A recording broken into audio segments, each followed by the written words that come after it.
Hello and welcome to a new video. In today's video we're going to take a look at the Torterra. This is my favorite starter from the Sinnoh region. This is the Pokemon I used Torterra. Let me know down below what was your starter for the Sinnoh region. But today we're going to take a look at a very strong team here. I enjoyed this team so much. I'm battling, by the way, against top tier opponents the entire time, against legends the entire time already, so I'm in very good elo range as well. Even though there's no elo right now, there's always hidden elo. I have a win rate, by the way, currently this season, even though I memed even in the video that I haven't done yet. Basically, I have still a 72% win rate, and this team was also part of it because this team was very strong for me. We're going to have here a team that I stole from someone. I don't know who it was. Just someone who I battled. With the Carbink, the Saysop of the Toadscrew, and the Torterra in the back. I'm fairly certain I actually beat the player that actually used this team first, but I found this team very cool, so I kind of want to give it a try as well, and this team was honestly so strong. I enjoyed it so much, and we're even gonna battle my brother later as well, so definitely stay tuned for that. But also, here we're going to see one of the reasons why Torterra is going to be very interesting this next season. The Danny doesn't like it. That's the thing here, for sure. Like, Torterra is a very unique Pokemon together with that Toadscrew, because the typing itself is really good in the current meta. What this typing allows you to do is you're going to be able to wall the Marowak, plus you're going to be able to destroy the Dedenne, which is very unique and very nice. Here we're going to go up against a Dragon Breath version of the Charizard. Charizard's still a Pokemon I want to try out. It's definitely a Pokemon that's on my list still, but I haven't really got around to use it. I actually want to try out the Ember version of it. I do understand why people think that the Dragon Breath version is better, but I feel like Ember could be very cool just in order to get to that charge move a little bit faster. Well, of course, Dragon Breath is going to have a bit more neutral coverage and a bit more neutral fast move damage. It would be kind of cool to see maybe even Ember succeed on this Pokemon. Anyway, we're going to have the Toadscrew against us here as well, and we have basically no chance of winning this battle anymore. They're going to be able to farm us down. I was hoping they would try to catch the move. That's why I decided to not go for a move. But it is what it is. We can move on to the next opponent, and we have a perfect lead matchup. In comes Nidoqueen, and I'm sorry, Nidoqueen, this is not going to look good for you. I like the team idea though here. Running Nidoqueen Saysop together with a lead that we had there would be an interesting shout for sure. I'm wondering if they're going to have Clodsire back or what they're going to have, because I kind of want to try out Nidoqueen as well. It might be something that I'm going to try out next. I have to see.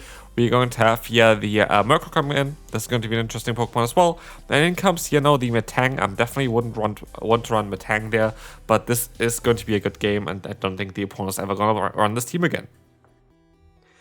Next up, we're going to have the Trevenant against us. Trevenant is going to be very bad for our team. It is really not the team that we want to go up against, like the Pokemon that we want to go up against, because our backline is going to struggle against it, doing only resisted damage with all of our moves here. It is going to be a bit of a Pokemon that we kind of need to have a little bit of a team effort here. We were able to get a shield advantage already. I'm going to let the move go. We can actually still take that Seed Bomb. We can swap out of here to Torterra.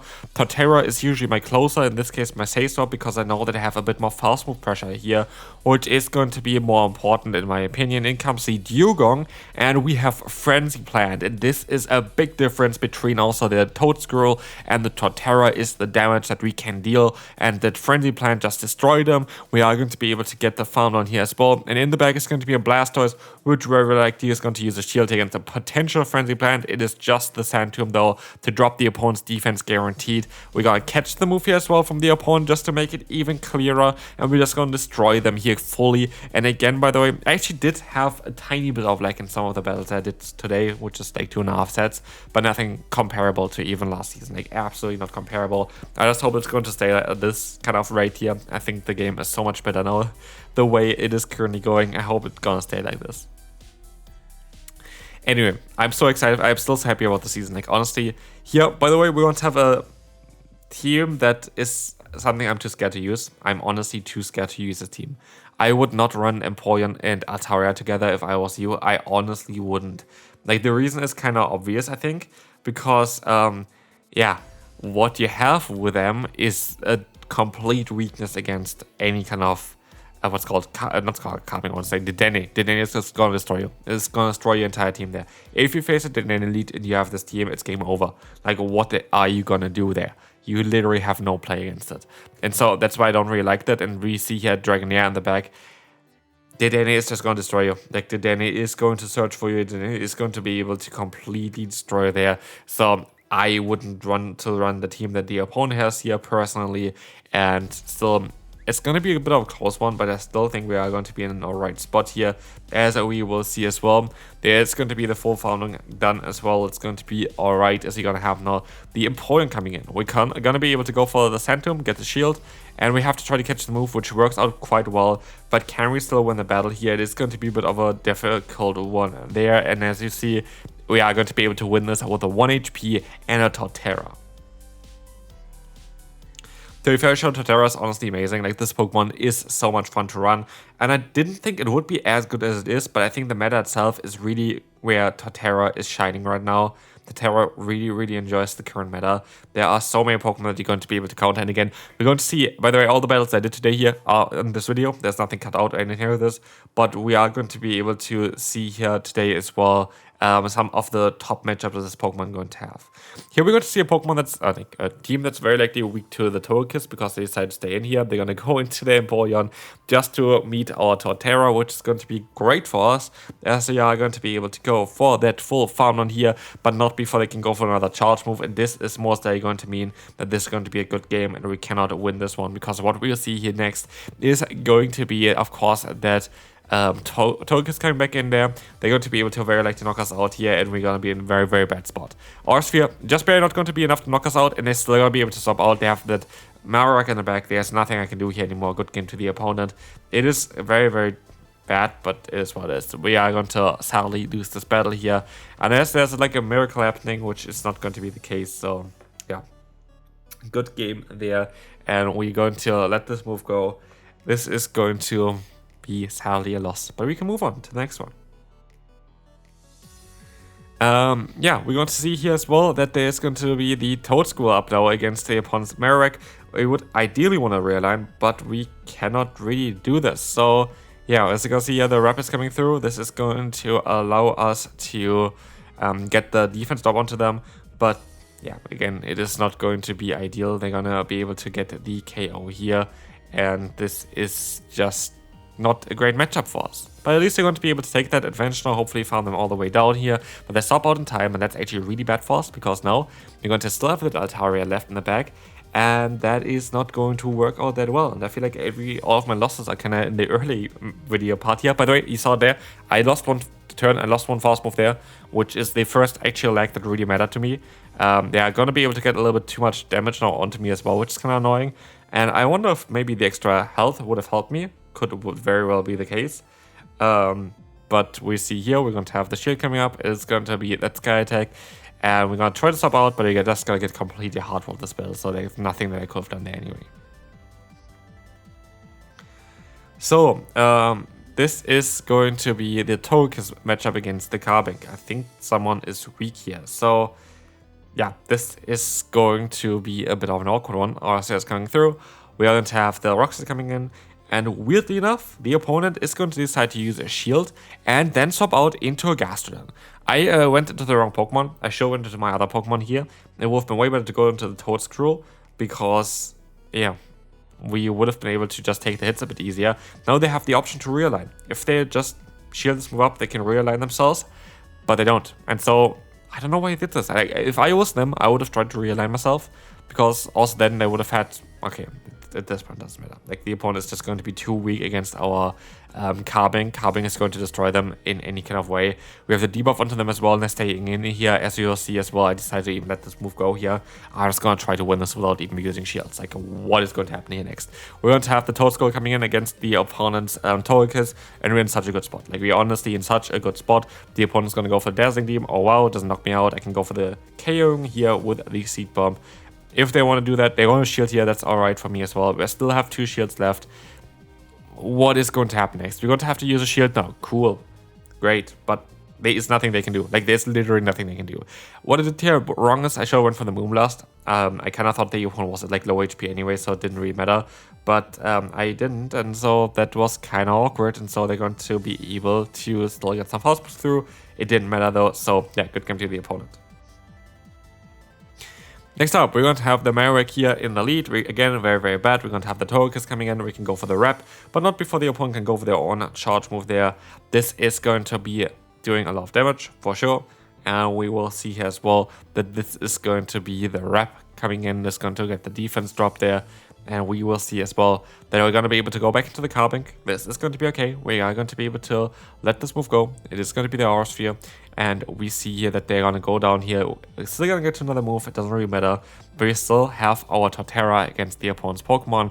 I just hope we have a good Pokemon that we can still deal with. With the Torterra, it's going to be the Azumarill. And so a Frenzy Plant is going to do a lot of damage. And that is going to be very, very good for us. So, as we see, the opponent decides to use a shield. That is alright. We're going to get the defense top onto them. And now I can just one-shot them with a Frenzy Plant if I want to. And I'm going to try to do exactly this. Because what we can do next is we're going to be able to get that Frenzy Plant off. And we can swap out into our Carbink, taking any hit. Or going for that Moonblast, but not before they swap out into the other Pokemon. So at this point, I think we are going to be in a position where we can just go ahead and let this move go. Keep the shield for our Torterra. Hope that they don't get to another move. They do get to another move, which means I have to let the move go. There's nothing else I can do here because otherwise the opponent's Erzo gets to an Ice Beam. And we can still win here with another Frenzy Plant. And again, we just showcase on how strong this Pokemon actually is. Torterra has so much potential as an anti-meta pick in the current meta. It is quite nice. So, we're going to have the Dusclops here, and I'm actually quite happy to see it here because what we have is a Pokemon that has access to the move Ice Punch, and Ice Punches would be double super effective against our backline. Ice types generally are super effective against our backline, and so I'm kind of happy about this here. Again, I go into the wrong Pokemon. I should go into Toedscruel instead. Toedscruel has a better matchup against those Pokemon here. Basically, Torterra is greater in those neutral shield scenarios because you're going to be able to, like, neutral matchups generally with a ton of shields because you're just going to do so much damage. But if it's a scenario like this where the opponent is going to outspeed us anyway and does a lot of damage, it's better to go into the other Pokemon here because it's just going to be more safe. That being said, of course, we're still always going to be able to win that one. Here it comes the Corviknight. Oh, we're going to go for a double resistant move. It doesn't really matter because what we have is alignment, and alignment is all we need. Alignment is key here, and so yeah, as we will see, we are going to be able to just let this move go. We're going to have, you know, the charge move coming in. And the Rock Slide is going to allow us to get a lot of damage in there. We're going to have another Toedscruel against the Dusclops there. This is going to be not ideal, but it is better than anything else. So yeah, we're going to be okay here. We're going to have this Shadow Punch coming through. So weirdly enough, the opponent is going to, I guess, just not having the Ice Punch. That's okay. I don't know why. Like, do what you want to do, I guess, if you just want to go for Shadow Punch. I honestly just don't really know. But as you see here, we're going to have the full farm down. And in comes the rep against the opponent's Pokemon. And this is going to be totally fine. As we see here as well, we're going to be able to try to go for the full farm down there. I don't know. It is kind of interesting. Payback is coming through. We're going to have now the... Okay, forfeit. Honestly, this game was over so long ago. Kind of wild. But we can now move on to the next one, I guess. Primeape is not really ideal here, but we're going to have a lot of fast move pressure there, and I know that we're going to be able to, yeah, just align ourselves. We're going to be able to hopefully go for the farm down or something. Let's see how it's going to go. Close Combat is coming through. We're going to have the full farm down done. That is going to be alright for us. And we can see here as well that the opponent is going to go into their Night Hits again, which we're going to be able to pressure quite a bit with our fast and charge moves. So that's going to be alright. We're going to be able to go ahead and go for another charge move here. It is going to be that Sandtomb as well. And as we see next up, we're going to have the Corviknight, which is going to be alright for us. This is going to be something where we are going to be able to just get the Sandtomb onto them, get the drop onto them, and keep alignment, which is going to be very cool. So we're still going to have our Carbink. Carbink is a very good matchup, by the way, here against the Corviknight. This is where, for example, Carbink is just going to be better than Bastiodon. Bastiodon takes double super effective damage from the fast move and neutral damage from Payback, while we only take super effective damage from the fast move, which barely does hit us at all. And we take resisted damage from the Payback, which is way, way better and makes this matchup so much clearer, especially because nobody wants to run the Steel Wing on this Pokemon, as it is just going to be something that, yeah, is going to be alright for us here. Like this, we are going to be able to swap out of here as well into the Toad Squirrel. I can take the hit there, just in case I have like Solar Beam or whatever. It doesn't matter. We got to be able to win this. Good game to the opponent. We can farm them down here. In comes that Corviknight, and again, we're going to mud step them down. And we have the final battle here against my brother. I hit a very solid lead. We're going to have here the Dugong. They go for 1 fast move and then swap out into the Corsola. And what I do here is I stay in, and I am not going to go for a move. I just don't want to go for a move here. I don't really want to do that. I want to go ahead and swap out of here. I want to get into my Toad Squirrel. And I know that Toad Squirrel is going to be able to take a hit here from the opponent. And for my brother, to be fair here, the Nightshade is coming through. And we see that they try to go for another one. And I have to use a shield now because I want to keep alignment. But also with the energy that I generated now, I am at 100 energy straight. I have enough now to get to another move against that Dugong to put them into range for a Rock Slide. And so while yes, maybe I'm a shield down, I actually kind of got something that I want to have here. I am also going to be able to snipe them here with a Rock Slide. And that was kind of a bit of a risky play and a bit of a stupid play because they're going to go back into their Marrow right now, which I didn't expect them. I was expecting they would have a little bit of spice here at least, but they didn't, so that is a little bit annoying. But as you can see, we are going to have here the full Phenomenon against us, but we have the shield advantage. I just want to get the energy of the opponent there, of my brother here, and this is going to be alright. The Bone Club is coming in, and we have now Torterra. Torterra is here to get energy. Torterra is here to try to hopefully knock out that Dugong before they can go for a move.